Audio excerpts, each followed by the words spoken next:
ഇന്ന് നമുക്ക് മക്കൾക്കൊക്കെ ലഞ്ച് ബോക്സിൽ കൊടുത്തു വിടാൻ പറ്റിയ എളുപ്പത്തിൽ ഉണ്ടാക്കാൻ പറ്റുന്ന ഒരു കുക്കർ ബിരിയാണി ഉണ്ടാക്കിയാലോ. അപ്പോൾ ഇതിന് വേണ്ടിയിട്ട് ആദ്യം തന്നെ നമുക്ക് മുട്ട പുഴുങ്ങാനായിട്ട് എടുത്ത് വയ്ക്കണം. ഒരു 10 മുട്ടയോളം ഞാൻ പുഴുങ്ങാനായിട്ട് എടുത്ത് വെച്ചിട്ടുണ്ട്.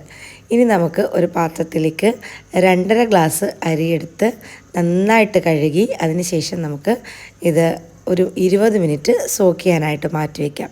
നന്നായിട്ട് 20 മിനിറ്റ് കഴിയുമ്പോഴത്തേക്കിന് സോക്കായി കഴിയുമ്പോൾ നമുക്കിതൊരു അരിപ്പയിലേക്ക് ഊറ്റി മാറ്റി വയ്ക്കണം കേട്ടോ. ഇതിന് ശേഷം നമുക്ക് ഒരു വലിയ കുക്കർ അടുപ്പത്തേക്ക് വെച്ചിട്ടുണ്ട്. അത് നന്നായിട്ട് ചൂടായി വരുമ്പോൾ അതിലേക്ക് നമുക്ക് സൺഫ്ലവർ ഓയിലും നെയ്യും കൂടെ ഒഴിച്ചു കൊടുക്കാം.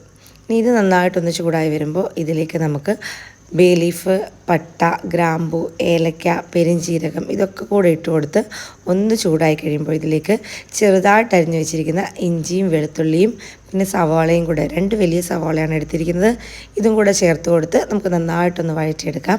ഇത് നന്നായിട്ടൊന്ന് വഴന്ന് വരുമ്പോഴേക്ക് ചെറുതായിട്ട് അരിഞ്ഞിരിക്കുന്ന കനം കുറച്ച് നീളത്തിൽ അരിഞ്ഞിരിക്കുന്ന നല്ല പഴുത്ത 2 തക്കാളിയും കൂടെ ചേർത്ത് കൊടുത്തിട്ടുണ്ട്.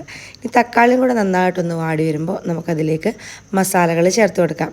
മഞ്ഞൾപ്പൊടി, മല്ലിപ്പൊടി, മുളക് പൊടി, ഗരം മസാല ഇത്രയാണ് ചേർത്ത് കൊടുത്തിരിക്കുന്നത്. ഇതെല്ലാം നന്നായിട്ട് വഴന്ന് പച്ചമണമൊക്കെ മാറി വരുമ്പോൾ നമുക്കതിലേക്ക് ചെറുതായിട്ട് അരിഞ്ഞു വെച്ചിരിക്കുന്ന പുതിനയിലയും മല്ലിയിലയും കൂടെ ചേർത്ത് കൊടുത്ത് നന്നായിട്ടൊന്ന് മിക്സ് ചെയ്യണം. അതിനുശേഷം നമുക്ക് 1 കപ്പ് തൈരും കൂടെ ചേർത്ത് നന്നായിട്ട് ഇളക്കി കൊടുക്കാം. ഇനി നമ്മൾ ഇതിലേക്ക് നേരത്തെ ഊറ്റി വെച്ചിരുന്ന അരിയും കൂടി ഇട്ട് കൊടുത്ത് നന്നായിട്ടൊന്ന് വഴറ്റിയെടുക്കണുണ്ട് കേട്ടോ. ഏകദേശം ഒരു 2 മിനിറ്റ് ഇങ്ങനെ ഒന്ന് റോസ്റ്റ് ചെയ്തെടുക്കണുണ്ട് നമ്മൾ അരി. അതിനുശേഷം നമുക്കിതിലേക്ക് 1 ഗ്ലാസ്സിന് 1.5 ഗ്ലാസ് കണക്കിൽ നമുക്ക് വെള്ളം ഒഴിച്ച് കൊടുക്കണം. ഇനി ആവശ്യത്തിന് ഉപ്പും കൂടെ ചേർത്ത് കൊടുത്ത് നന്നായിട്ടൊന്ന് മിക്സ് ചെയ്യുക. ഇതിലേക്ക് നമുക്ക് ഒരു നാരങ്ങയുടെ നീരും കൂടെ ചേർത്ത് കൊടുക്കണേ. ഇനി നമുക്ക് പുഴുങ്ങി വെച്ചിരുന്ന മുട്ട കൂടെ ചേർത്ത് കൊടുത്തിട്ട് കുറച്ച് നെയ്യും കൂടെ ഒഴിച്ച് കൊടുത്ത് കുക്കർ അടച്ച് വെച്ച് 1 വിസിൽ വരുന്നത് വരെ നമുക്ക് വേവിച്ചെടുക്കാം.